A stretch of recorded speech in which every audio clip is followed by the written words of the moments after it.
Welcome back to the Leading Detection podcast, a podcast dedicated for those working within fraud so we can share knowledge and talk about some of our battle stories. So today, great episode. We're joined by Cormac J. English, who is head of AML and CTF at SumUp.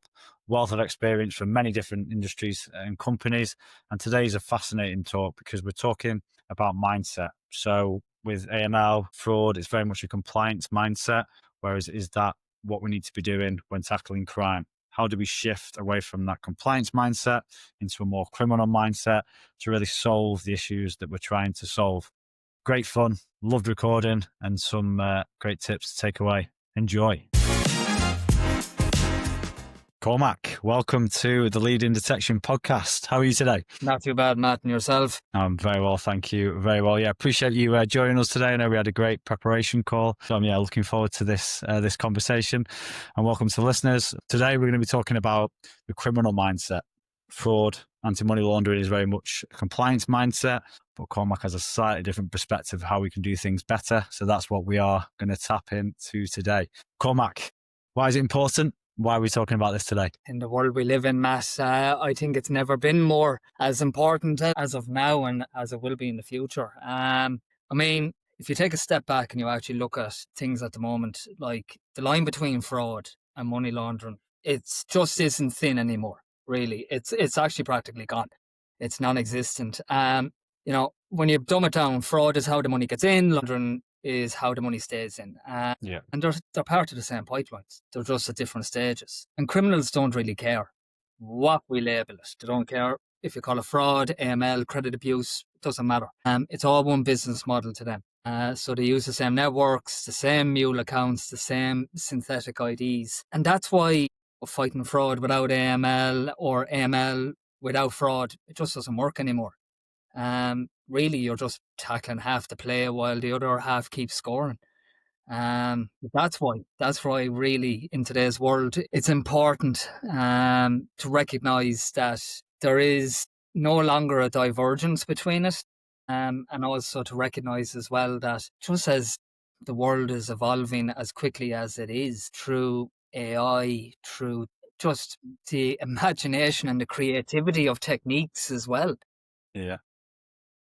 The mindset as well has to shift. It's not a box ticking exercise anymore. No, if you want it to be meaningful. Yeah, well, it's every force has an equal opposite, right? If we're doing all this cool, fun stuff, safe stuff with AI, there's going to be someone or something on the other side pushing against that. Yeah. And we have that very much the case. 100%. I mean, like at the moment, well, not at the moment. There is a shift in culture and approach, but it's slow. And, I see the culture changing when I attend different seminars and hear certain people talking. But at the moment, the focus to a degree is still on ticking boxes, meeting regulatory expectations, avoiding penalties, avoiding scrutiny. And that's fantastic. That all keeps auditors and regulators happy. But that doesn't necessarily stop crime. You can be 100% compliant and you can still be completely ineffective at detecting criminal behaviour. And that's scary. That's scary. The reality is that compliance alone isn't protection, it's documentation. It proves, you follow the rules, but it doesn't prove you understood the threat. Yeah. And the threat today isn't just about the money laundering or the fraud. It's the fusion of laundering, the fraud, the cybercrime into just this one kind of like continuous op. Yeah. So it's breaking free of that tick the box mindset to be able to like really combat financial crime and then really understand how you go about that as well. You're a big advocate for this. When did the penny first drop for you? When did you start realizing that coming from this traditional compliance mindset to, hey, this isn't doing what it's supposed to be doing? It stems back earlier on in my career. I was working for an online gaming operator. And from there, I was able to get a real picture of reality. In the sense of kind of going, just the lengths and degree that individuals, be it completely isolated by themselves or in a collective group, will go to for the purposes of making a quick buck or recovering funds or moving funds. Yeah. And it was from there where I was kind of like, okay, I understand what the purpose of the legislation is, and I understand what my role and duty is in this. I don't want to say it was very kind of like a philosophical moment, but I did kind of, yeah, an epiphany. But I did sit there and I was kind of thinking away to myself of kind of going, is what I'm doing, is what I'm designing, are the controls and the processes that I have in place, are they actually doing what it is that I want them to do, which is to prevent, detect, stop crime. Mm. And that's when the penny dropped. And I was, ever since then, I've been kind of self-educating and self-growing and just always kind of pushing my own envelope to make sure that, that continues. Also, the purpose of today's chat is happy to kind of share my thoughts and views on it. Yeah, I mean, you're head of AML. You're in a position of a great vantage point of seeing what's going on. Do you think it even stops crime or even puts a dent, the work that we're doing?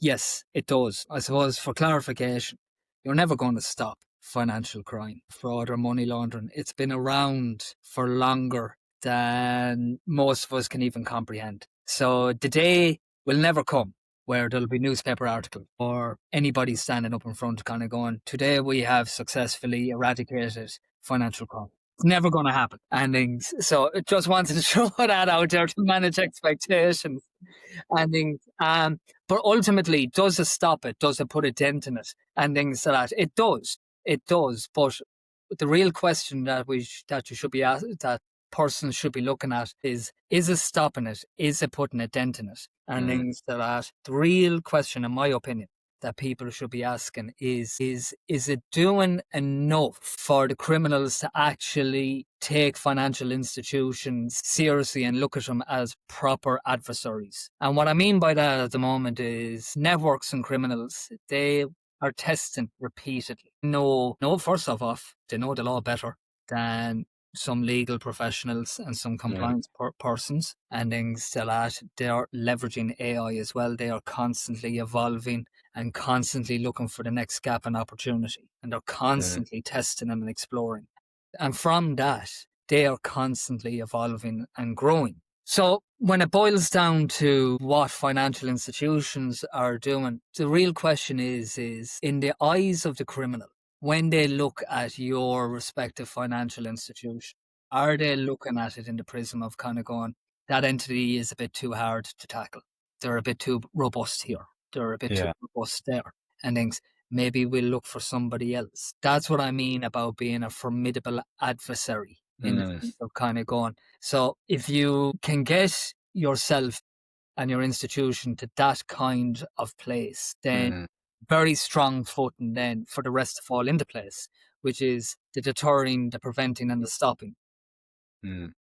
But before you even get there, you have to actually ask yourself, are you a formidable adversary? So is it a good goal to have, to be not necessarily the best, but not be the worst when it comes to your setup? The thing about perfection is that you never know when you've reached it. No. And If it exists. if it even exists to begin with, and things like that.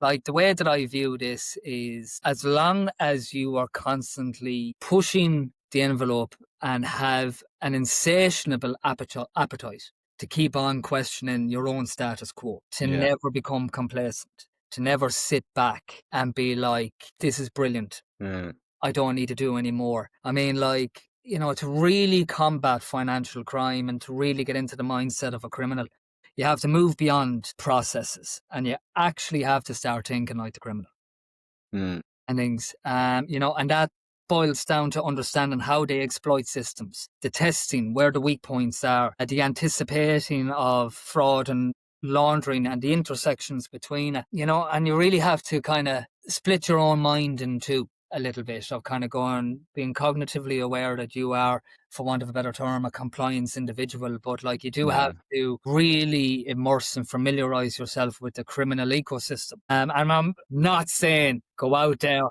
and do you know what I mean? And start conducting such activity yourself. But Yeah. it's literally about sitting down and educating yourself. And you know, when institutions adopt this mindset, AML stops being a back office compliance function. It becomes then a frontline intelligence discipline, you know, about being reacting to alerts. And then it starts really becoming about predicting where the next threat will emerge from. You know what I mean? So it really boils down to a lot of self educating. I mean, like a lot of people will sit down and watch documentaries on Netflix or anything Yeah. in Love a relation. good crime. Love a good crime documentary. Exactly, you know, heists and things like that. Like, the majority of people will walk away and Mm, they will go, "That was fascinating." Things, and we see it on a daily basis in the news, mm, on LinkedIn, even constant reports of seizures or arrests or anything mm, there like that. Reading Europol or Interpol, you know, we do take the information on board. We do kind of mm, go, "Okay, this is after happening, this, that, and the other." But what I tend to do is that I always tend to take a step back and I mm. always kind of self digest of kind of going, okay, what was it that they might have done? I might not have all the details, but I'll just Yeah. allow myself to think of kind of going, okay, if I was involved in that network, okay, this, that, and the other. And that's always generating new approaches in my mind's eye. I've been able to be like, okay, maybe I'll look at this and it might yield results or it might not. But it's constantly pushing myself. And maybe if you sat there, you're watching these news reports, documentaries with kind of like, am I allowed to say that's kind of impressive in a way? Because that's, I mean, we've had two this week. We've had the Louvre has Yeah. been stolen into, and it's like how brash that is, and but so simple. And then you've got the Interpol with the fraud circle, and it's like one's been caught, one hasn't, and it's just been crazy, right? But it's This the appreciation of the scale. Yeah, I mean, like this boils back to what I was just saying there earlier. Like they know the law Mm, better. They know is I mean, like take the Louvre, that's Ocean's 11. That is Ocean's 11 Yeah. material right there and things like that. And it happened in real life and it happened in 7 minutes and things like that. And you're 100% right. Should we be impressed? I don't mean impressed in the sense of kind of going giving them a round of applause for being able to pull off such illegal activity, but to a degree, there, like it's there's a level of eyebrow raise and respect for being like, wow, okay, the ingenuity here is in and things. mm, So the same goes for events and matters that arise in a person's BAU activity with inside in their institution, like mm, we spoke about it before in the sense of kind of going, um one of the best approaches that I find is, I will sit and I have done and I will sit and I will test my own systems mm, in the mindset of that criminal. So I will sit and I will go, okay, how would I go about breaking my own flows, my own systems, my own protocols, and so that and constantly trying to push to get through.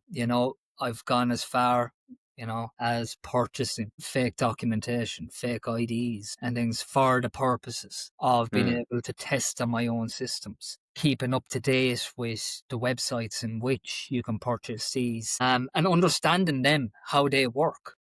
Yeah. It's not enough to know and go, okay, yeah, AI can generate a synthetic ID, or you can go online and you can buy one. It's about actually understanding, because these are actually businesses in their own right. Yeah.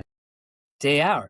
There's some there that have their own customer service desk, a 24-hour service. And then, Yeah. so it's about going on and understanding their customer journeys, and how they're operating and the end result and the product and things like that. So yeah, there's a number of different ways to develop the criminal mindset for the betterment of yourself and your business. Mm. I mean, I think I was listening to a TED talk, and one cyber hacking company had a supplier. customer support line, like you said, and one of the first questions was like, is this your first attack? And they were talking him through it. And I think, like we were saying, I don't think naivety to what's going on is good enough anymore. Bringing it into the digital world, it's not brute force. It's clever, well thought out.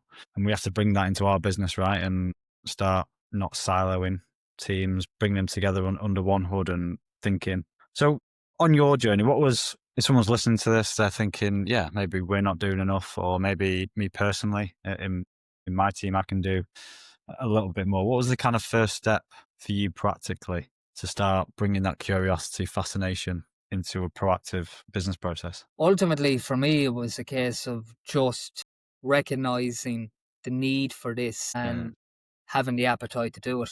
You don't need resources, really, at the end of the day, and things like that. Ultimately, it was a case of I made the decision a long time ago, and like I've been carrying this with me throughout my career and things. But when I first started it, it was just sitting down with a laptop, my own laptop, one particular night after dinner for the entity that I was working for at the time. And I just decided at that moment to document how, if I were a criminal, how would I get through the system, the steps and measures that I undertook, how far I got, whether or not I got blocked or anything like that. And then from there, then it encouraged at the time a really open, candorous and honest conversation, you know what I mean, with seniors and with team members as well and things like that, because there's a number of things that, you know, I've seen throughout the years is that, you know, for us in the business and in the industry, we know that this is a real threat. Yeah. To others, they may still think that fraud and money laundering only happens in the United States. Yeah. It only happens in movies. Does not happen, you know, be it in Ireland, and it does not happen, be it in the UK or wherever. And things, it happens over there. Yeah. And things, and we all know that that's not the case. And things, so from the exercise, I mean, it very much puts the reality of the situation in front of people.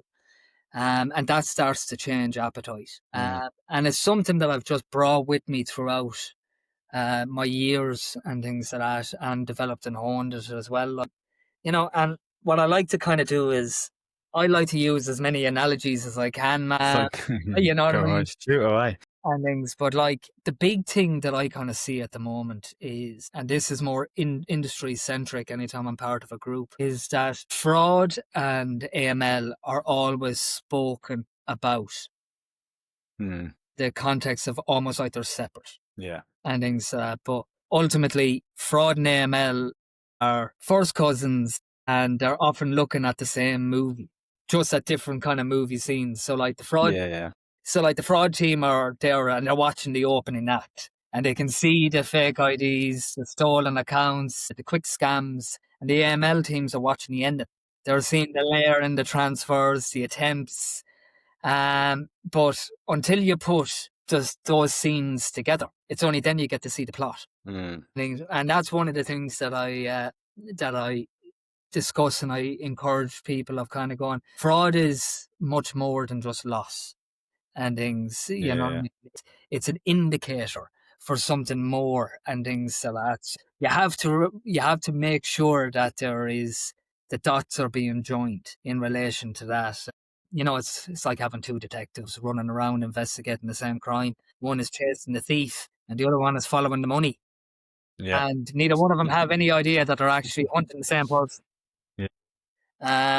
You know, so once it's kind of No smoke without fire. no smoke without fire. Exactly. You know, when you kind of start to approach it like that, you know, that's where you start spotting repeated actors, the same Mullen accounts, whatever it may be, and things. The goal at the end of the day, just to make this clear, is it's not to merge the departments and it's not to merge functions. It's to merge division, if that makes sense. Because the criminals don't draw lines between fraud and money laundering. They just see. Yeah. Or maybe they do. I mean, FRAML is an interesting concept. People are for it. People are against it. Do do criminal organisations, do they have specialists? Do they have a fraud specialist and an anti-money laundering specialist, or money laundering? Sorry, they probably do, right? To be honest with you, I don't have any evidence.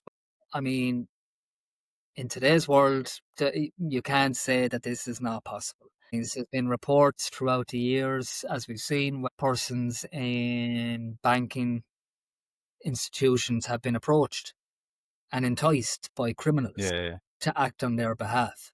And don't forget, we refer to these businesses. Yeah, exactly that. So we know there's a hierarchy and things, and from a hierarchy, we know there's roles and responsibilities and things and from that, we also know that they have their own variation of a 3 lines of defense model in how they oversee and govern. So it's not beyond the realm of reason to presume that they have their own version of an MLRO or a fraud specialist or engineers and things like that. So it's not a case of a group of people sitting in a darkened room over a candle. You know what I mean? Conspiring to commit a crime. These are called organisations for a reason. Are these methods because the 3 levels of defence are so embedded in the way that we do that? Is that hindering us because they're aware, they know we're very slow to change? Fraud's a little bit more Wild West. There's a bit more freedom there, but certainly with anti-money laundering, is that not allowing us to keep up? Yes and no. I mean, the 3 lines of defence is solid. It's been around for years, but it's great for governing and things like that. That's where the 3 lines of defence is fantastic. But there is times there where the gaps between first, second and third line is where there can be opportunities for exploitation. There's a sense of a silo at times. Yeah. So people in first line of defences are given the roles and responsibilities and they'll perform that. The second line the same and third and things. And it sometimes becomes a case of kind of going, that's not my job or that's not my responsibility. That's their job, that's their responsibility. And from that stems issues, like the 3 lines of defense, it wasn't built, and let's be honest here, it wasn't built to fight crime. It was built to ensure governance and things like that. So first line runs the processes, the second line checks the oversight, the third audits everything. It's all reactive. It all looks backwards. Yeah. Meanwhile, the criminals, they're 10 steps ahead. They're forward thinking, forward moving. And we end up, they're testing what we built yesterday. Yeah. And ultimately, when it comes to the 3 lines of defense, and I'm conscious here, I don't want to say that it's ineffective. Of course it is. It clearly is. But the problem is that criminals don't follow our structure. So sometimes there's businesses or persons that may think of kind of going, we've got an incredibly robust 3 lines of defense.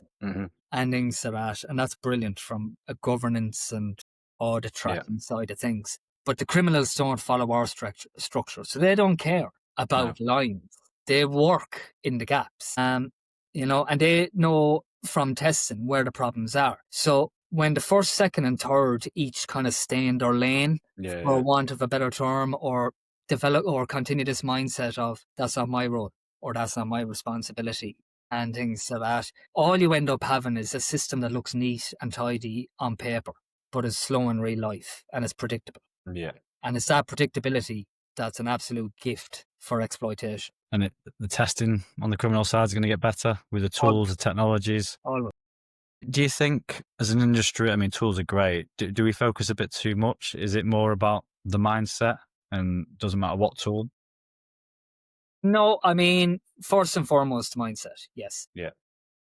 Because, I'm sure there's a number of listeners here on that will have an experience in their life where a new tool has been brought into the business or any business and has been painted as the tool that will solve all the problem endings. You know what I mean? The tool that is just short of making your toast. Yeah. And things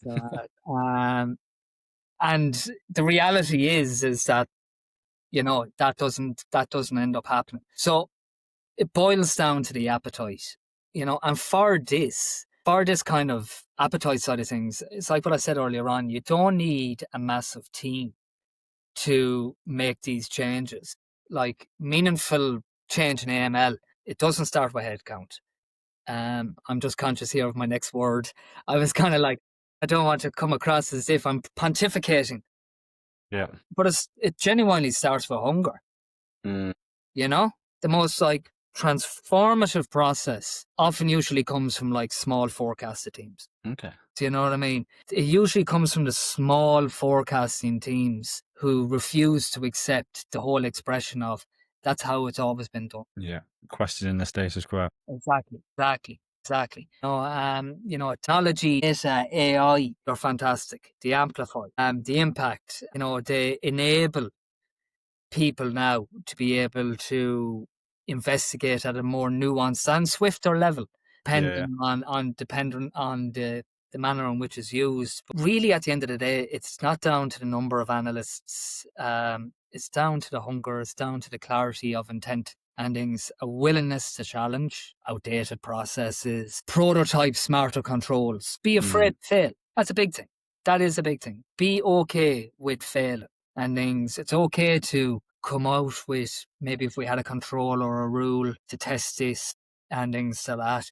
And if it fails, brilliant and things. You've learned something from it, but keep going. Yeah. Keep going. Don't just fall back on the old reliable and things like that. So, learn fast from feedback.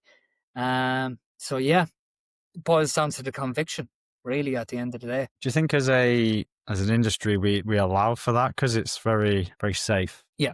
And things, it's difficult to talk about an industry as a whole and things that are at because as a whole, you obviously have a number of different institutions, and within institutions you have different cultures and things that are at so the intent and the desire, I believe, is there for innovative, out of the box thinking. Mm. It's not, that attitude is there in the sense of product development, marketing, onboarding, and things like that. So all of these innovative opportunities and creativity is already in existence, yes. Mm. It's more about have compliance teams, AML teams, risk teams embraced it themselves. Yeah. That's more like a product mindset, right? To a degree, Maybe. and things like that. So, yeah, exactly. So it's a case of kind of going, developing that criminal mindset and enjoying the journey and being innovative on that journey in which it takes you. Yeah. So that is the first step to being innovative. Mm. Sitting down and testing your own systems. Don't be worried to break things, right?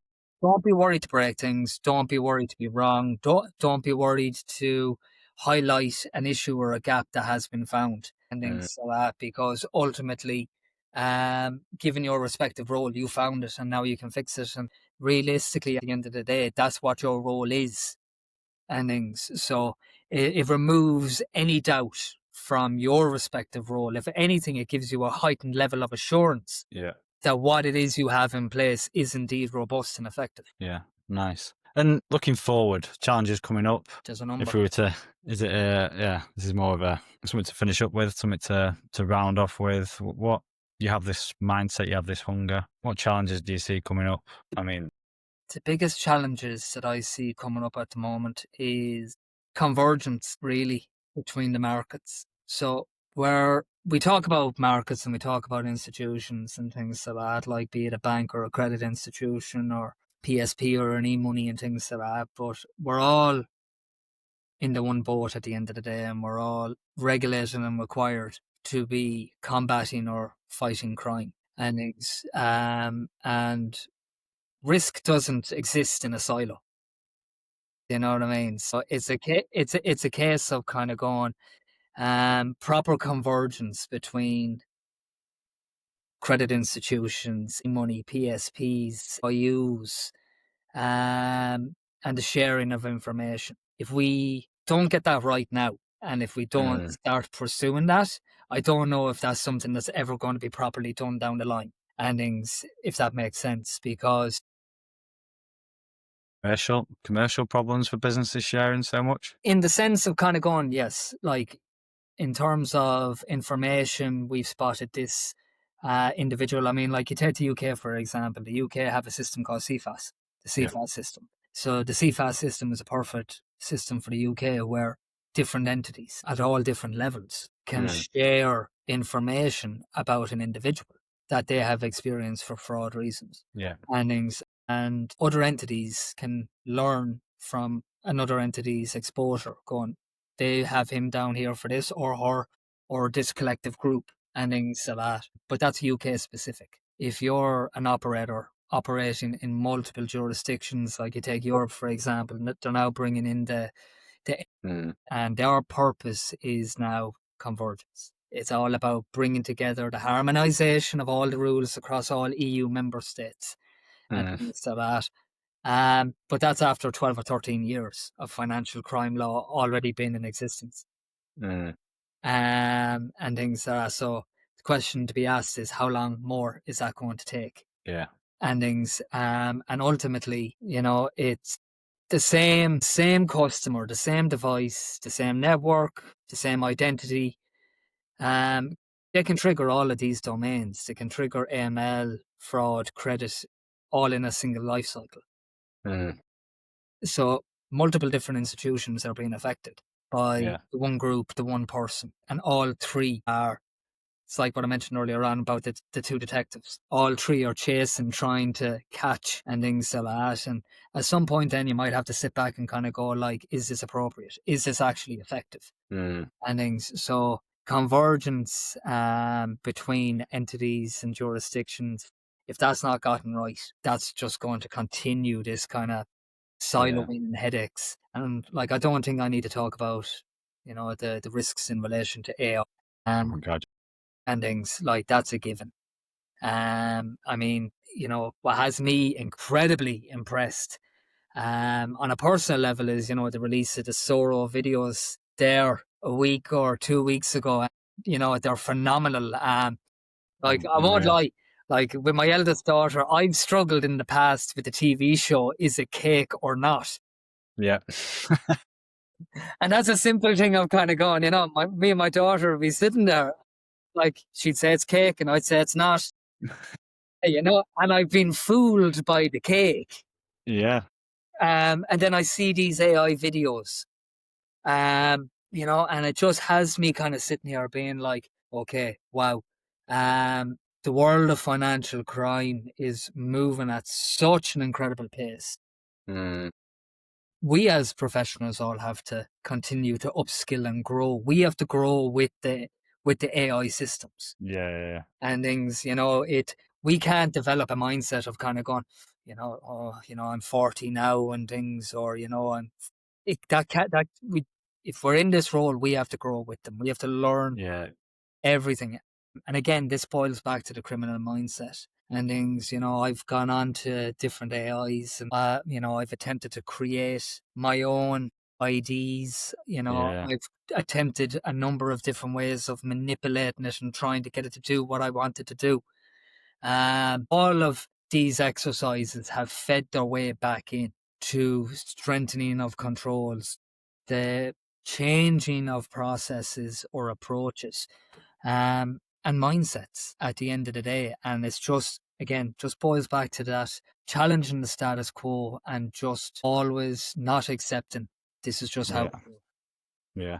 I think we've gone full circle there. Yeah, good way to finish up. I'm going to put you on the spot and ask you a question. We spoke about appreciation.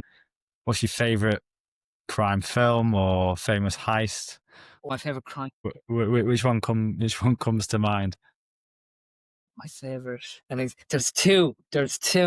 And Go on. Okay, the first one, I can't think of the name of the movie, but it has Steve Martin and the English actor. I'll think of it after.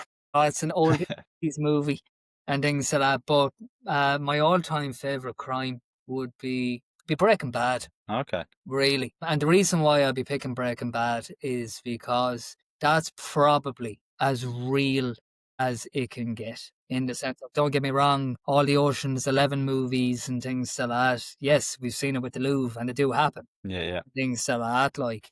But when you look at Breaking Bad, you know, and just really just forget the drugs and forget everything and things like that.